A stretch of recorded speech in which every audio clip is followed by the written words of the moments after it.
My name is Halizor bin Hussein, but my stage name is Fly Halizor, and I play the bass.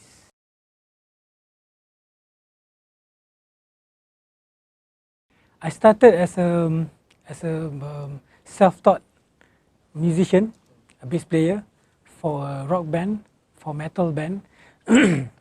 It's just unknown metal band, and Rumah Orang Kahwin. I play for weddings and then like all that. And then I joined UiTM. I did my degree there in UiTM. And then actually I did master in Lim Kok Wing, not on the music but on the performing arts. But it's just like continuing from my old thesis. Yes. I just continue from that.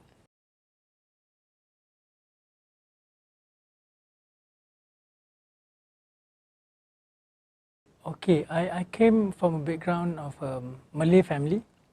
My generation is in between the older generation and the newer generation. So I got influenced by all these traditional songs since young. And then I go into rock. I only go into jazz. The only jazz stuff that I know at that time, in the 90s, I only know like either P. Ramlee. Because to me, when I heard to P. Ramlee song, I like, macam Sinatra. So when I joined UiTM, I still a rocker at that time. Okay. When I did my degree, my lecturer said, okay, put aside your rock thing. Okay, we concentrate on jazz only. Because from jazz, you can learn the harmony, you can learn modern harmony, and then you can learn a lot from jazz. Put aside your rock thing. So, and then I challenged myself because jazz is very hard and I don't like it at first.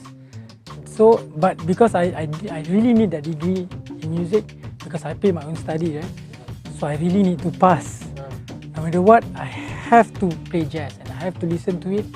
And then because to me, whatever that I want to do, I always make it until I love it. Okay. If I play dangdut, I listen to it until I love it. I even go to the dangdut club just to watch and learn. To watch? Yes, and learn. Yes, watch and learn the band.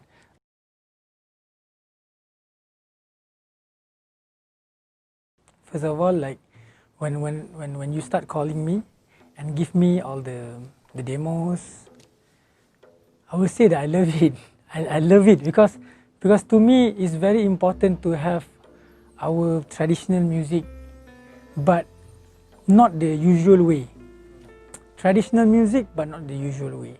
Why I say the usual way? Because these past years we listen to few projects that have traditional music in it. There's none come out like 2019.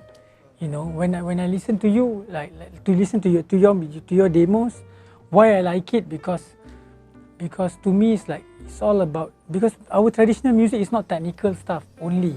It's more into feelings and space, right? So when you compose a song, when I listen to it, I'm like, yes, this is what I like. Maybe other people will like the technical stuff, all the unison of pentatonic everywhere, you know. But to me, I don't know. I like the feelings of space. Like when you do that, then especially when we do the asli type of the ballad. So asli is all about space. When you have that, plus with all your modern harmony chords, all that, then you will make that, okay, this is the real asli with the modern essence in it, but not overpowering the asli mood. You know, like, the flavor is still there.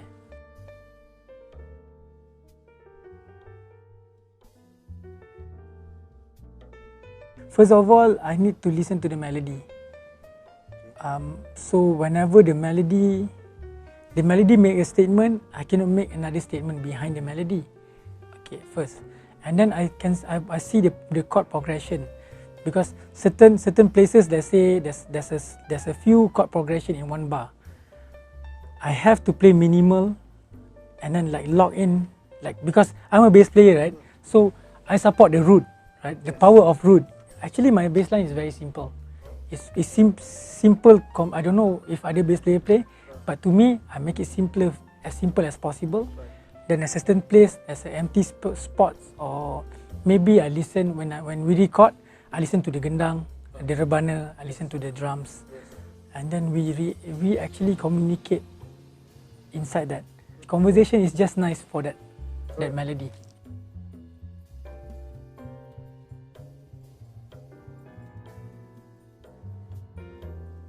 First, the how I decide what to play and what not to play is actually okay. First of all, like I said, melody is always the king. I will listen to the melody first. That melody thing with the rhythms of with the kamrol, play all these traditional rhythms, that came from, that decision making is from my asli background, traditional background. Choice of notes. Choice of notes or choice of rhythms, because you have a lot of space there, because I need to see the melody. Always the case, like the asli music, the melody is decide when you want to do double or what to play. It's all from the melody. The jazz side of it is all your progression, chords progressions. The chord progression that you make, that's what my jazz decision making. And then like when we play the melody, I play less, or I really lock with the percussions to support the melody. When you solo, then I did more spacey, like a jazz ballad kind of thing.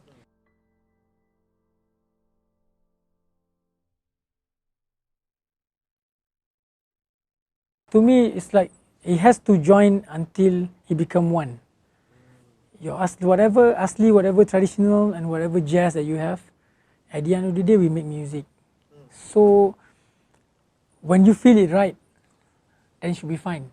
And then when solo also, I must think like this solo, it has to be in the context of that songs, because this song is a story, right? Like I will use all my imagination to be in that song, so I can do a solo in that context, still in that story. Yeah, even though it's still jazz, there's all the nice chords that you put, but I don't go out and do some bebop stuff. I don't go out to do swing stuff in it. Weird if you did it? Yeah, it's weird. It can be interesting too, you know. It can be interesting too. But for me, that my feelings at that time, according to that story of the songs. So that's how I decide.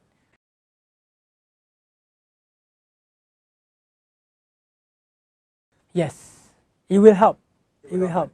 But to me, it's not necessary.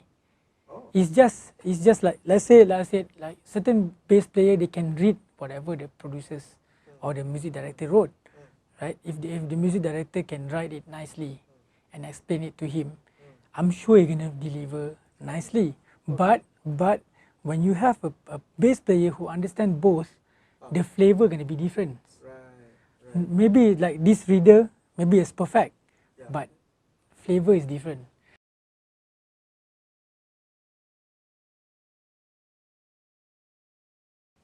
Yes. Okay, like we always got confused between Malaysian Malay music, and Indonesian music. When people go to, I've seen it a lot. When people go to traditional a little bit, they will come out some Javanese scale. They don't understand that actually our Malaysian and Malay people and music is not like Indonesian people. We are such a laid back people. We are chillax, you know. We are relax. Kita macam tu. We are like that. So same thing with our music. That's why our music, it has to be laid back. It has to move like kejap nak laju, kejap nak perlahan. Because we listen to all the asli band, all have the same character, which is not right or wrong. Maybe for Westerners, that's not a good tempo. You know, but for us, no, that's how Malay works. That's how the music works. So when I listen to your music, I say, okay, Aubrey understand that space is the one that we are tackling. Satu. Yang kedua, you put some Indian rhythmic in it. You have some Indian rhythmic in it, and then you have the Arab in it. You have all kind of like mixture of Malaysian, right? Plus the character of the Malay punya space. So to me, I really like that because okay, you want to listen to Malay jazz or Malaysian project or something, this is the one. We listen to Krakatau, we listen to a lot of like Saharaja, all super band. I love them technically, but all the skill is theirs. Our skill is a lot of, it's like actually this our Malay music scale is actually macam hidden gems. Dia tersembunyi. It's very hidden. People don't know yet. I'm very proud to be in this project. I'm very proud, and then I really hope this thing will be like what